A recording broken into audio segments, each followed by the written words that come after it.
Ya regresamos a Mirada Periodística. Llámanos 753-537-1701. Queremos que tu voz sea escuchada.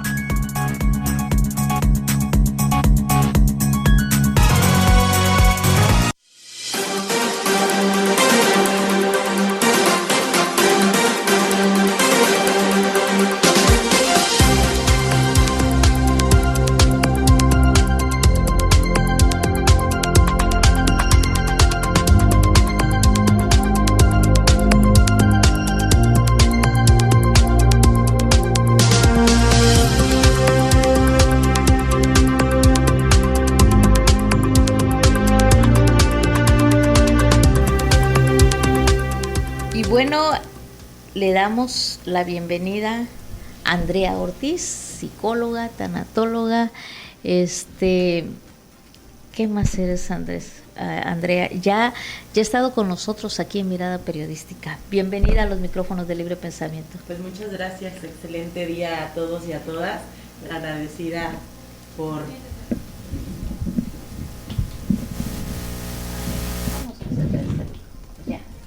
Adelante. Pues buenos días, gracias por la invitación de nuevo a esta casa importante. Pues qué padrísimo volver a compartir con ustedes un poquito sobre este tema, pues muy interesante, ¿no? Que es el narcisismo. A ver, y dinos para nuestro auditorio que tanto comenta sobre el tema, ya es narcisista, ¿qué es el narcisismo? Pues el narcisismo es una organización de la personalidad, justamente, donde la persona construye, ¿no?, su identidad alrededor de una aprobación, de una necesidad de valoración constante, de control, de admiración o superioridad para sostener una autoestima frágil, ¿no? Se dice justamente que detrás de la grandiosidad suele existir una profunda herida, ¿sí?, que de insuficiencia, de vergüenza o de abandono. Entonces, bueno, actualmente tendemos mucho al diagnóstico, ¿no? De, ay, este es bien narcisista, sí, o yo soy bien narcisista, ¿no? Pero para poder llegar a esto, pues sí tenemos que entender que podemos tener rasgos narcisistas o puede haber un trastorno narcisista.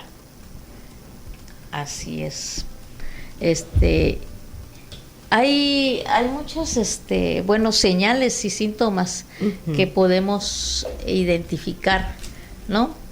Cuando una persona tiene este trastorno, ¿no? Como de personalidad. Sí. Bueno, se dice al trastorno de la personalidad narcisista se le abrevia como TNP.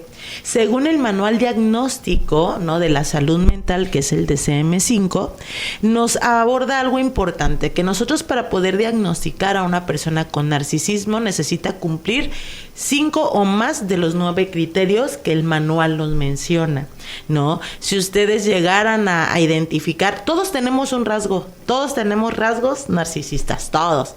Aquí el detalle es de que si nosotros cumplimos con más de 5 de estos criterios, pues podemos decir, ¿sabes qué? Sí me estoy enfrentando a una persona que ya tiene narcisismo como una patología. Entonces, les voy a compartir estos criterios y ustedes van a ir identificando, a lo mejor se identifican con algunos cuantos, ¿no? Sí. Pero eso no quiere decir que ya sean totalmente narcisistas. Para esto tenemos que ir a una valoración profesional, claro, con un psiquiatra o con un psicólogo. Entonces, punto número 1, la parte del sentido de grandiosidad, una necesidad excesiva de admiración, una fantasía justamente de tener el poder, éxito o belleza. Otro criterio es la sensación de ser sumamente especial, la explotación interpersonal, que es esta capacidad de utilizar a los otros para sacar un provecho. Ese rasgo también es muy de estas personas narcisistas. Aparte, la falta de empatía, son muy apáticos, no les interesa de repente que tú como amiga llegues y dices, oye, ¿sabes qué me pasó esto? Pues no, a él no le interesa, esa es tu vida y ese es tu rollo. Hace como que ni te escucha. Así es. Otra característica es la envidia hacia los demás, o sienten que todo mundo los envidia, ¿no? Y esto es también otra característica muy señalada en este tipo de trastorno, la arrogancia y la hipersensibilidad a la crítica. Son personas que no les gusta sentirse criticados o que de plano una crítica les baja como hasta el estado de ánimo, ¿no? Entonces, bueno, si ustedes llegan a sentir que tienen más de estos 5 criterios, es importante que lo vean internamente, porque fíjate algo importante, el narcisista jamás va a ir al psicólogo por él mismo. No va a querer recibir una ayuda como tal. Porque no acepta esa condición, ¿no? Así es. Sí. Porque no se ve a sí mismo con una condición que él cree que no le afecta al mundo. O ella, ¿no? O ella, ¿no?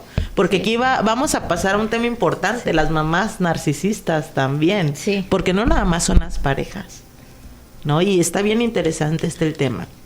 Sí. Por ejemplo, una mamá narcisista, ¿cómo la podríamos? Una mamá narcisista tiende a minimizar, por ejemplo, los sentimientos de los hijos. Uh-huh. Es una mamá sumamente chantajista, ¿no? Está siempre en competencia con los hijos, envidian a los hijos. Y bueno, como uno acá desde este lado dice, bueno, pues ¿cómo no? ¿Cómo? Hasta no creemos que la mamá tienda a tener este tipo de envidia hacia nosotros. Por ejemplo, son madres que de repente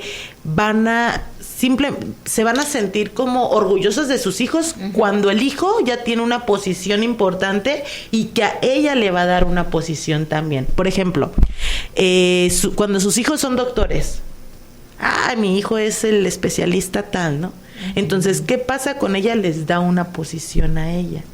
Por eso ahí sí les parece bien, ahí sí no es como la envidia, ¿no? Ahora soy la mamá de... No. Otra característica importante de una mamá narcisista es la grandiosidad, el chantaje, la manipulación, ser el centro de atención. No les gusta estar sola, ¿no? Y por eso chantajean mucho, por ejemplo, no sé, cada vez que los hijos quieren ya salir en su edad adulta o no, es que me vas a dejar sola o me vas a abandonar, ¿no ves que me siento mal?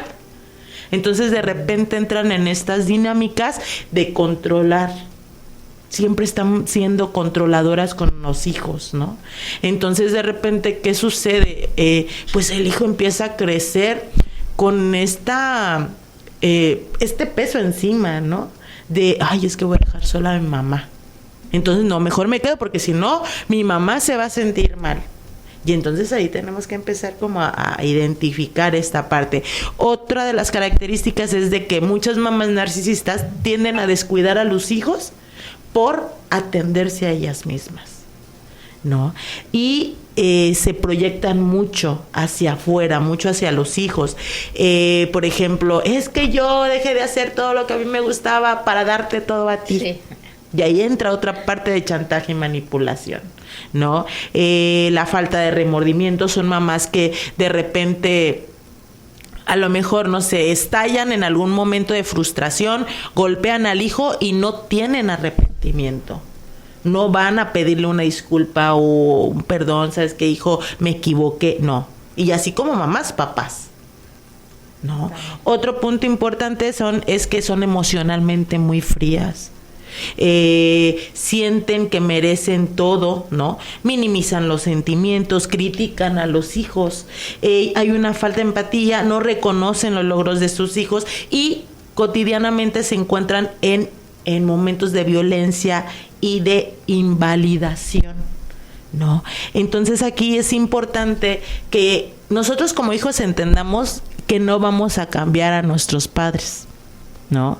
Porque ya crecieron con esta constructo, con esta identidad. Y como les decía, muy raramente un narcisista va a decidir por él mismo ir al psicólogo. Pero ¿qué sí va a pasar? Que pues un familiar, un allegado es el que lo va a llevar, hasta le va a sacar la cita, porque él jamás lo va a hacer. Pero, a ver, esta conducta narcisista, por ejemplo, de la mamá, ¿es en general con todo quienes le rodea o nada más, por ejemplo, con su hijo o nada más con su pareja? Fíjate, esta pregunta es muy interesante, porque para que nosotros podamos decir que hay una conducta narcisista, tenemos que tomar en cuenta pues la frecuencia de este síntoma, ¿no? De estas características, el que sea cotidiano, la permanencia, ¿sí? Entonces, algo importante también es que la duración persistente del patrón, así como va a ser con los hijos, va a ser con todo mundo. Ajá. Con todo mundo, en todos los contextos, ¿sí? Porque si ya aquí en casa, porque de repente hay una parte de relación, es, por ejemplo, vamos a, no sé, una fiesta, ¿no? Ahí uno se puede, pues, a lo mejor dirigir, manejar de una manera distinta. Uh-huh. Y en casa es otra cosa. Entonces ahí ya no estaríamos hablando de narcisismo, ¿no? Pero cuando yo ya identifico que la persona ya está teniendo estos problemas de narcisismo, es en todos lados y es de la misma manera. Busca siempre tener la atención, busca la manipulación, el chantaje, triangulación también, porque busca aliarse con alguien más para darle en la torre a otra persona. ¿No? Por ejemplo, en el tema de las mamás, se triangulan o con otro hijo o con el papá para darle en la torre a uno de los hijos, no lo sé, o sea, siempre buscan como esta cuestión de triangular la información, de buscar un chivo expiatorio y darle a él el síntoma, ¿no? Es interesante porque no es, a veces hay personas que tienen una conducta narcisista para llegar a un objetivo. Sí, claro. Pero no podríamos decir si realmente son narcisistas. Así es. Y fíjate, porque también tenemos que diferenciar que de repente el narcisismo lo confunden con el egocentrismo, ¿no? Todos tenemos un ego. Sí. El ego es nuestra máscara. Entonces, el ego justamente es una manera de pensar o posicionarnos ante el mundo. Ya el narcisismo es una estructura psicológica más profunda relacionada a la identidad, ¿sí? A la autoestima, a los vínculos y a la regulación emocional. Y se dice, según pues estas investigaciones, que el 7.14% de los hombres son los que tienen más narcisismo. Las mujeres nada más un 4.5, donde se manifiestan el trastorno del narcisismo se manifiesta a partir de los 8 años y se destapa más en la adolescencia, que ya conforme vamos creciendo a edad adulta ya va reduciendo este tipo de trastornos, siempre y cuando exista una conciencia, ¿sí? Ahora, este trastorno viene de factores biopsicosociales, ¿sí? O sea que está relacionado al factor biológico, porque también se puede desencadenar por alguna comorbilidad, o sea, alguna otra enfermedad. También se puede generar por una situación pues social, emocional. Entonces, aquí, ¿cómo se genera? Que también pudiera ser un factor importante. ¿De dónde se genera el narcisismo, no? Interesante, Andrea. Nos vamos a ir a una pausa. Antes de irnos, comentarles que hay una manifestación en Casa de Gobierno, hoy conocida como Casa Michoacán, de cientos, así como lo escucha, de trabajadores, pues en defensa de sus derechos laborales.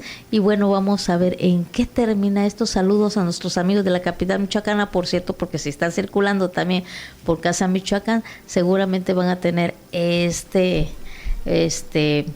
no tipo bloqueo, ¿verdad? Pero sí va a haber muchísima gente que está ahí afuera de Casa Michoacán, por supuesto que con sus mantas, pancartas y demás, y te vas a dar cuenta que es una manifestación, y ojalá les abran las puertas y los escuche la gente del gobierno de Michoacán, porque cuando una persona se queja ya es cuando son cientos y luego de sus trabajadores.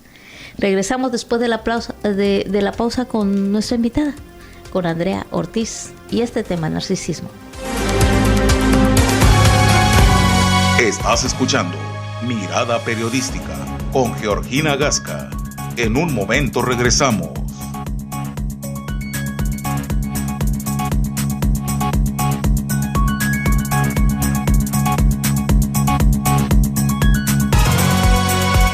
Habla Jorge Romero, presidente nacional del PAN. Ahora te toca a ti. Decídete, atrévete y sé parte del cambio. Acción Nacional abre sus puertas a todas las mujeres y hombres que quieran ser nuestros candidatos. No hace falta ser panista, solo que seas una persona honesta y que quiera defender a México. Arranca la inseguridad, arranca la corrupción, arranca el mal gobierno. Juntos construyamos y defendamos México. ¡Arranca el cambio! Regístrate en nuestra app Partido Acción Nacional, Patria, Familia y Libertad. Las mujeres mexicanas dan y sostienen la vida todos los días. El despertar de los hogares, el cuidado de quienes aman, el esfuerzo para que no falte nada. Sostienen memorias, sueños y el futuro de México. Hoy 3 millones de mujeres de 60 a 64 años reciben el reconocimiento a toda una vida de trabajo con la pensión Mujeres Bienestar. Ellas sostienen a México. Hoy México las reconoce. Gobierno de México. Si tienes entre 9 y 12 años, tu voz puede llegar al Tribunal Electoral Infantil 2026. La niñez de México y Latinoamérica tiene la palabra. Graba un video de hasta 3 minutos y participa. Se abre la sesión. Valores. Nuestros derechos. Redes sociales. Nuestra voz importa. Consulta las bases en www.te.gov.mx. Tribunal Electoral del Poder Judicial de la Federación. Más personas reconocen la labor de esta CNDH.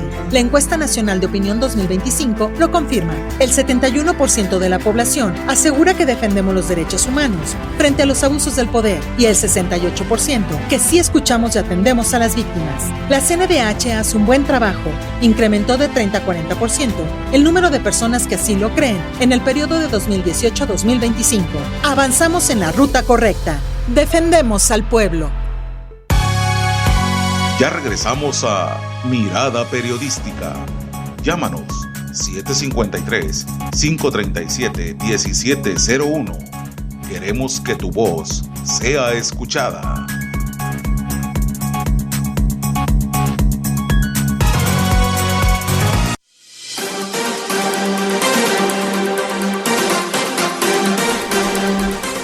Y bueno, regresamos con nuestro tema, el narcisismo. Miren, de acuerdo a lo que podemos entender, miren, la primera señal de un narcisista no es el daño, es lo rápido que te hace sentir especial, la intensidad, la atención constante, las palabras perfectas, te hace sentir elegida o elegido, vista o visto, como si por fin alguien entendiera todo de ti, y eso engancha, porque no estás viendo una señal de alerta, estás viviendo una emoción fuerte, pero con el tiempo esa misma intensidad cambia, se vuelve confusión, altibajos que no entiendes, y ahí empieza el desgaste, porque lo que parecía amor profundo era una conexión acelerada que no tenía base real. Por eso la primera señal no siempre duele. A veces se siente demasiado bien, demasiado rápido. ¿Cómo puedes interpretar esto, Andrea? Ok, pues bueno, justamente son como características, ¿no? Ya hablando un poquito más en cuestión al tema de las relaciones interpersonales, de mecanismos psicológicos frecuentes que pueden utilizar las personas narcisistas. Entre ellas está la idealización, ven a otros como perfectos, ¿no? Como tú mencionabas, la devaluación. Luego, ¿qué pasa? Los destruyen emocionalmente. Fíjense que parte de los narcisistas utilizan como estos mecanismos cuando quieren aprender a manipular y a cautivar a su presa, ¿no? Y hay estos, estas características, por ejemplo, como el gaslighting, no sé si lo han escuchado, ¿no? Que es la manipulación que hace dudar a la víctima de su percepción, Sí. Actualmente, y lo vemos mucho en el tema de las relaciones. O sea, dudarle, dice, no es cierto. Ajá, por ejemplo. Estás viendo otras cosas. Así es. A ver, explícame porque no entiendo. Así, ¿no? Así es. Les voy a compartir algo muy personal. En algún momento salí con un individuo que, no sé, le dije, ¿sabes qué? Es que yo me voy a poner el vestido el vestido blanco y me voy a ir con mis amigas a la playa el fin de semana. Y a los 5 minutos me dijo, que te vas a poner el vestido blanco y te vas a ir con un amigo el fin de... Dije, no te dije eso. Sí, me acabas de decir que te vas a ir con un amigo Dije, no te dije eso. Entonces te hace creer. Es tan fuerte la mentira. Quieren que creas. Exactamente, y empieza la manipulación. ¿Y qué sucede? Que van enganchando a su presa. Por ejemplo, ahora con el tema del love bombing. ¿Qué pasa con el love bombing? Es el exceso de atención inicial para generar una dependencia. ¿Y quién no genera esto? Los narcisistas sociópatas. Es como esta parte del pajarito. ¿Qué hacemos, no? Cuando queremos como el condicionamiento, empiezan a condicionar. Los narcisistas tienden al condicionamiento operante. Te empiezan a dar, ¿no?, las migajitas diarias para que el pajarito se acerque a comer, y un día te voy a retirar estas migajas, y entonces el pajarito dice, ay, hoy no hay migajas. Y entonces va a regresar el otro día, no, es que hoy no hay migajas, pero al tercer día a otra vez le voy a poner migajitas para que regrese, para que vea que sí va a haber.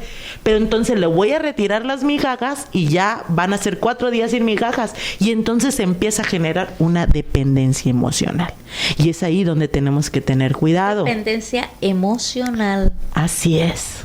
Y hay otro término que se utiliza mucho, que es el ghosting, ¿no? ¿Qué sucede? Que es este tipo de manipulación donde estás hablando con alguien, ¿no? Ya tienes varios días hablando con una persona, pues se emociona a la persona al recibir los buenos días, buenas tardes, ¿cómo estás? ¿Ya comiste? Y de repente un día de la nada, ¡boom!, desaparece. El ghosting, ¿no? Esa relación fantasma, la persona que de repente desaparece, el mago. Entonces, ¿qué sucede? Desaparece 1, 2 semanas y otra vez, hola, muy buenos días, ¿cómo amaneciste?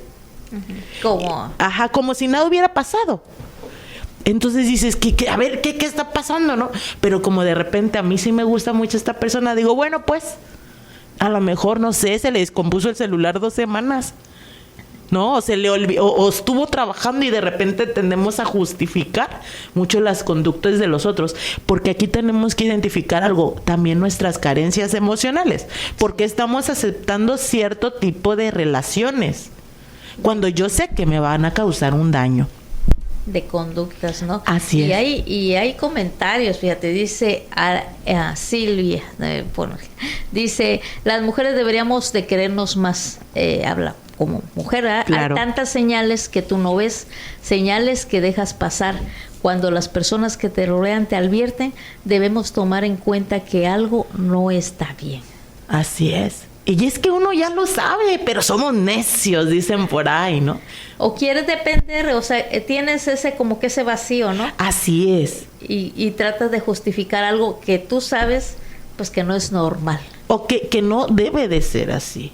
Y que no tenemos que aceptarlo, sí. Pero de repente, como bien lo dices, hay un vacío, hay una carencia, hay una necesidad, y tendemos a aceptar lo que es primero que se nos presente. Y es ahí, como dice esta persona, hay que trabajar en el amor propio. Hay que trabajar en mi autoconocimiento, en mis valores. Sí, que no tenemos que aceptar este tipo, pues, de personas, ¿no? Porque también esto no nada más, como te lo decía hace rato, no nada más es en las parejas, es en hasta nuestros padres. En la familia. En la familia. Ahora, los villanos normalmente son los narcisistas, y siempre la persona narcisista no busca que lo amen, busca que lo admiren, buscan fanses. Por eso una persona narcisista normalmente ni siquiera te va a publicar en redes, ni siquiera va a subir una foto tuya, ¿no? Porque lo que busca son los likes, son tener fans. Por eso hay que identificar, no busca que lo amen, ¿sí? Siempre están buscando pues la aprobación, la admiración. El narcisismo no es alta autoestima saludable, ni siquiera es seguridad, ni amor propio, ni éxito, es poner límites ni confianza. Entonces es importante que también lo vayamos identificando también en las relaciones. Fíjate, ¿cómo empieza una relación con un narcisista? Con la intensidad, con el encanto, con la conexión rápida, con admiración. Que alguien te diga que te quiere a las 2 semanas, a ver, espérate. Que alguien te diga que ya eres el amor de tu vida a las 3 semanas, a ver, espérate. Porque se escucha bien bonito y es una fantasía bien padrísima, que cuando no tenemos bien trabajada nuestra autoestima, yo voy a decir, ay, sí, yo también me quiero casar. Pero a ver, no. Neta, o sea, pon los pies en la tierra porque eso no es real. Sí. Amiga, date cuenta. No es normal. No es normal. Y entonces, ¿qué sucede conforme va pasando esta relación? Ya en la etapa de la fusión, donde ya está la relación, empieza a haber una dependencia emocional, como ya se los había mencionado. Y luego sucede un aislamiento, ¿no? Y luego sucede el control sutil dentro de la relación. Entonces empieza, sutilmente empiezo yo a controlar, a manipular de, oye, ese vestidito está muy cortito, o a dónde vas tan pintada, ya te vas a ir de compé, ¿no? Entonces después, ¿qué pasa en la relación con un narcisista? Con el tiempo viene un desgaste, donde empiezan las críticas. Ya te está creciendo la lonjita, mija. Ya te veo más pesadita. Ay, mira la cana. Ya se te ve la arruga. Y empiezo yo a criticar al otro, ¿no? Y luego viene la confusión. ¿Qué está pasando? A ver, si me ama, no me ama. ¿Qué está sucediendo? ¿Por qué me dices eso que no me decías antes, no? Ya llevo 8 meses de relación contigo y ni una foto conmigo has subido al Face. ¿Qué está sucediendo, no? Y luego la invalidación emocional. Ay, ya vas a empezar. Ya vas a volver a... Eres bien chillona. Muy sensible eres. Otra vez. Tú siempre llorando. Y luego en la parte de la ruptura, ¿qué pasa con los narcisistas? Viene la frialdad, el castigo, la sustitución y la manipulación. ¿Por qué creen que cuando alguien termina con una persona narcisista, luego consiguen pareja? ¿Por qué? Porque, como les digo, siempre buscan el tener fans. Siempre, o sea, siempre van a estar hablando con alguien porque buscan ser admirados, buscan ser queridos. Exactamente, ¿no? Necesitan construir justamente una identidad defensiva alrededor de sí mismos y buscan esa aprobación, buscan el protagonismo y siempre van a estar en una búsqueda de recompensa y de validación de los demás. Así es. Y es un tema que da para mucho. Hay comentarios, dice Pati, una relación debe ofrecer estabilidad emocional, equilibrio, tranquilidad, alegría y no un altibajo constante que te tiene dando vueltas en tu cabeza y desgasta tu espíritu. Santos Rodríguez dice es para ambos, no solo para uno. Así es. Totalmente. Y ahora me gustaría compartirles qué hacer, ¿no? Sí, en un minuto tenemos para hacerlo. Okay. ¿Qué se tiene que hacer cuando yo identifico o cuando es que estoy en un comportamiento narcisista? Número 1 es ir a psicoterapia. ¿Cómo se trata el narcisismo con la psicoterapia? El entender el narcisismo es investigo. ¿Qué es? El otro punto es cuánto tiempo debo de pasar con una persona narcisista. Por ejemplo, en el caso de mamá, aprender a poner mis límites, porque como yo no la voy a cambiar, también necesito ponerme límites a mí para yo no estar pues soportando o... Pues sí, ¿no? Estar ahí. Algo otro que punto. Te hace daño, pues. Así es. Aprender sobre el chantaje emocional, que ese es otro punto importante. Y el 5, estar esperanzado. No esperar que cambien las personas, porque ellos ya son así. Aquí lo importante es bajar las expectativas del otro de que va a cambiar. A ver, date cuenta, no va a cambiar. A menos a que busque ayuda o se permita buscar ayuda psicológica. Que también aquí el tema de los narcisistas o narcisos van a terapia, pero también a buscar herramientas para ser más manipuladores. Y ahí está otro tema. Con eso nos quedamos. Gracias, Andrea. Yo soy Georgina Gasca. Hasta pronto. Gracias.